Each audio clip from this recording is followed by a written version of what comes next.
Hi folks, and welcome back to The Original Church.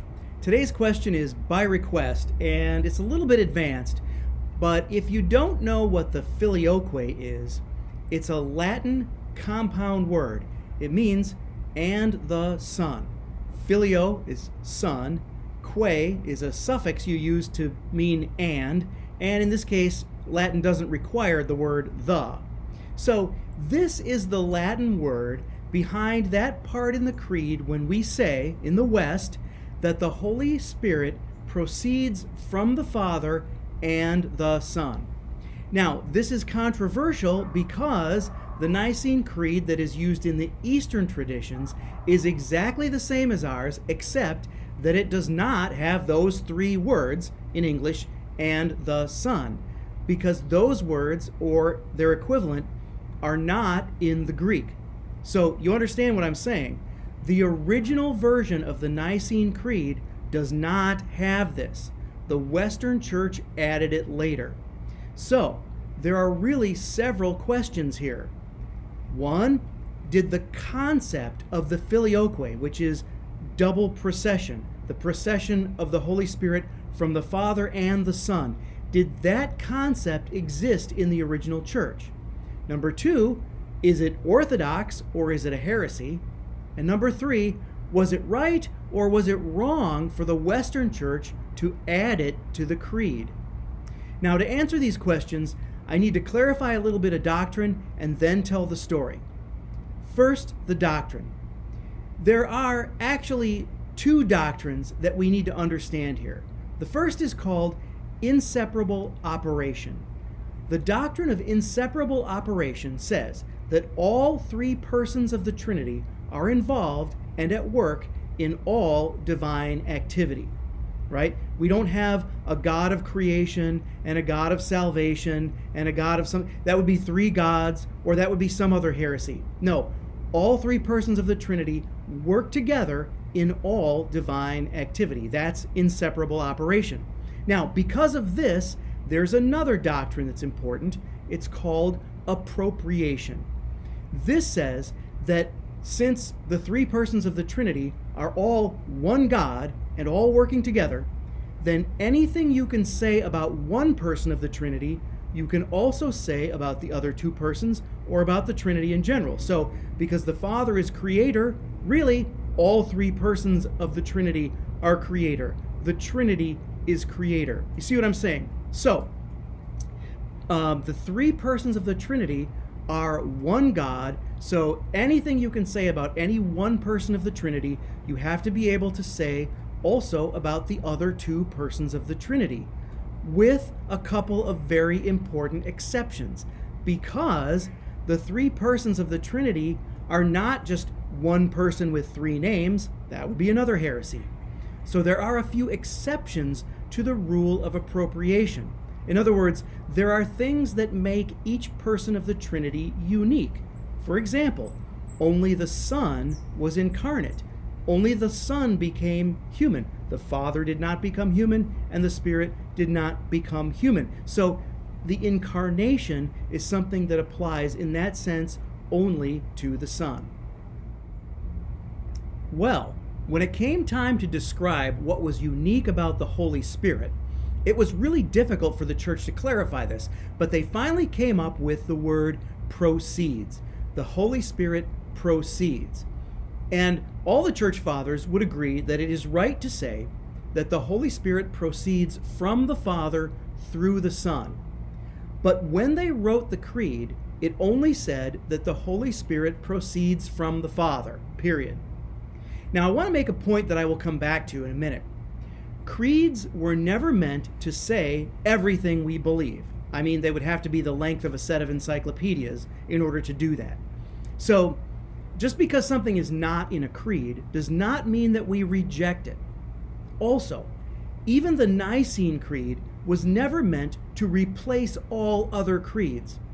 It is meant to be the standard by which all other creeds are measured, so you can't have a creed that contradicts what's in the Nicene Creed. And it is meant to be the authoritative definition of our common faith. So the Nicene Creed is kind of the gold standard for interpreting the New Testament, on the subject of the Trinity, but it was never assumed that, for example, the Apostles' Creed was going to go away just because we had the Nicene Creed. Okay, now, the controversy that gave rise to the Creed was the controversy over Arianism, the Arians. Remember, those were the guys who denied the full divinity of the Son and who separated the Father and the Son as if the Son was less divine, less powerful, etc. Well, even after the councils of the 4th century, Arianism never really went away completely, and it eventually moved to the West with the help of one of Constantine's sons, who, when he became emperor, was pushing Arianism on the West. And this gave the Western Church such a hard time in the late 4th century that St. Ambrose, Bishop of Milan, started writing that the Holy Spirit proceeds from the Father and the Son as a way to emphasize the equality of the Father and Son against Arianism. And then along comes Ambrose's star disciple, St. Augustine. Augustine, or Augustine, either one's right. Augustine wrote very definitively that the Holy Spirit proceeds from both the Father and the Son. And he based this on 2 doctrinal concepts. The first is the fact that in the New Testament, St. Paul says that the Holy Spirit is the Spirit of the Father and also the Spirit of the Son.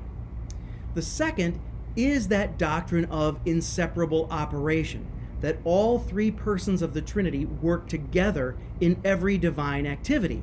So if the Father gives or sends the Holy Spirit, then the Son must also give or send the Holy Spirit.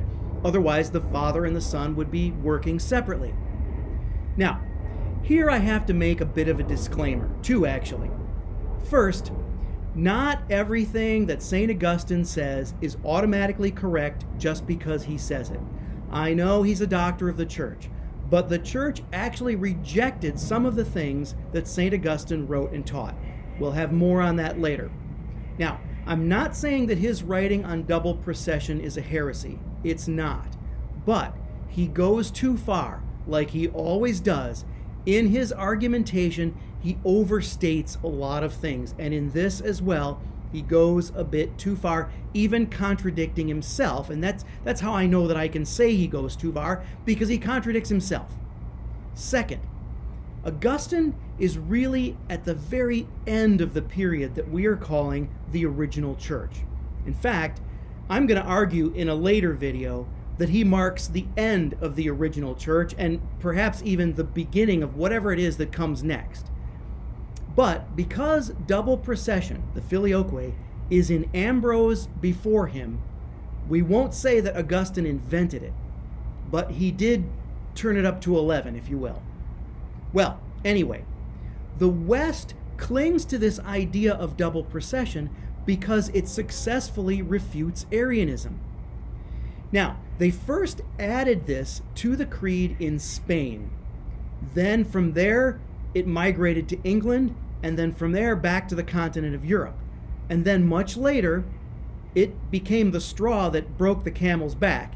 It became the last straw in the break between East and West. And there were accusations of heresy going in both directions that went along with that. But this really is not a question of orthodoxy versus heresy. The Filioque was being used as an excuse in the 11th century for political reasons behind the split between East and West. Now, I want to be clear about something. This is not about papal authority. Notice that the addition of the Filioque to the creed started in Spain and worked its way from the outskirts of the western edge of the known world inward, and the last place to add it to the creed was Rome. The popes did not want to change the creed, and in fact the popes even said, look, not everything we believe has to be in the creed, so even though we believe this, we don't have to add it to the creed. Changing the creed was not a papal mandate. It came from Charlemagne, the Holy Roman Emperor in the 9th century, who pressured the popes to standardize everything across Europe. And then Charlemagne shoved it in the face of the Eastern Christians to assert his authority as emperor when there was already an emperor in the East. So the first thing I would say is that we have to stop calling each other heretics over this. Our popes and our patriarchs no longer call each other heretics over this issue, so why should we? And at least one pope has recited the creed without the Filioque in ecumenical liturgy with Eastern patriarchs. So let's please stop the Facebook wars over this issue and accept each other. And the Nicene Creed does not mandate single procession. It only says that the Spirit proceeds from the Father, which is true. And even the Eastern Fathers would say that the Holy Spirit proceeds from the Father through the Son. So that's not a single procession only kind of thing, and it doesn't negate double procession. If you'll allow me to propose a way forward, here's what I believe. If we look carefully at what Augustine was saying and allow him to posthumously back away from the overstated parts, he said that the Holy Spirit proceeds from the Father principally, implying that it is only secondarily that the Holy Spirit proceeds from the Father and the Son. I think this is exactly what the Eastern Fathers were saying when they said that the Spirit proceeds from the Father through the Son. The real problem is that when it comes to the Son, we have two words to describe his uniqueness among the persons of the Trinity. The Son is begotten, and the Son is incarnate. Only the Son is begotten, and only the Son is incarnate. Two words. But when it comes to the Holy Spirit, we have only that one word, proceeds. So when we talk about the Son, Jesus Christ, we would say that with regard to the relationship of the Son to the Father, the Son is begotten. He is begotten from the Father alone. But when we talk about his relationship to humanity, the Son is incarnate from the Father by the Holy Spirit. So within the Trinity, the Son's very existence is described by the word begotten, begotten from the Father alone. And even Augustine says he couldn't be begotten from the Spirit because that would make him the Son of the Spirit, and we don't say that. When it comes to the sort of external expression of the Son outside of the Trinity, his coming to us is described by the word incarnate. And in that sense, we can apply the doctrine of inseparable operation, that the incarnation was effected by all three persons of the Holy Trinity, the Father through the Holy Spirit. But when it comes to the Holy Spirit, we don't have two words, we only have the one word. So when we want to speak of the Holy Spirit's very existence within the Trinity, he proceeds. When we want to speak of the Holy Spirit as God's gift to the church, he proceeds. And so you see, the word proceeds has two meanings, which means the Holy Spirit proceeds in two ways. And that's what's causing the confusion.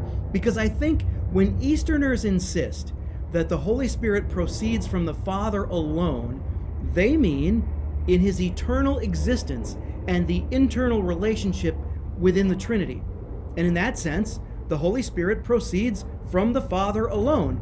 And admittedly, Augustine goes farther than saying this, but I think that when he talks about the Holy Spirit proceeding from the Father alone principally, this is what he's getting at.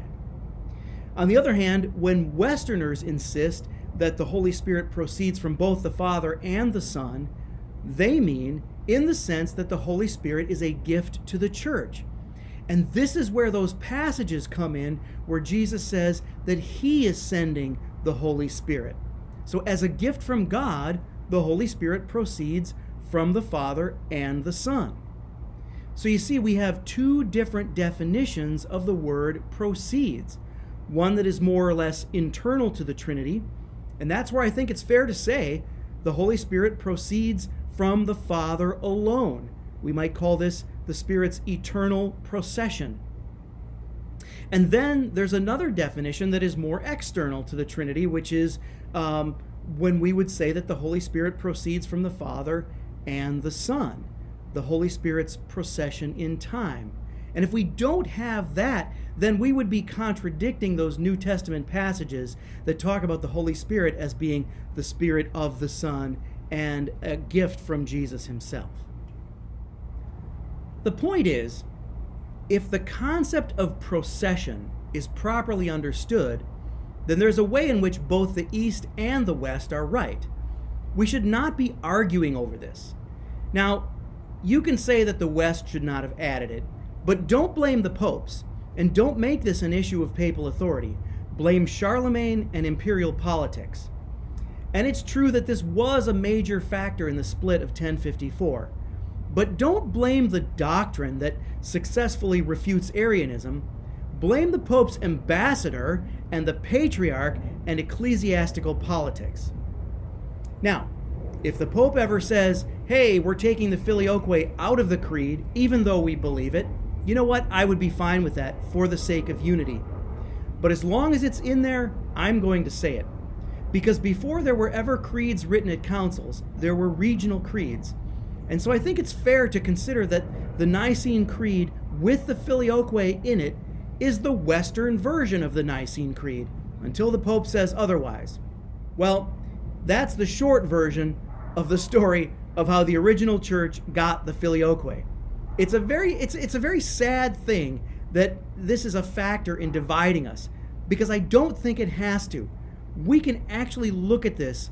If we decide to see it on more than just a surface level, we can look at this as a way in which both sides have a piece of the truth. And to say it all together, if you want to put it all together in one, you would say that the Holy Spirit proceeds from the Father through the Son, which is exactly what the Eastern Fathers did say in the original church. Thanks for joining me. See you next time. Hey, thanks for watching this video all the way to the end. I really appreciate that. Please share this video with your friends, and please join me in the original church community on locals.com. Don't forget that if you join the original church community on locals.com, you can join me each week for a live, in-depth, chronological Bible study. It's live streamed every Saturday, but you can watch it later if you're not available. So join me for that, and I'll see you there. I hope to see you there. I hope to see you there, and I'll see you there.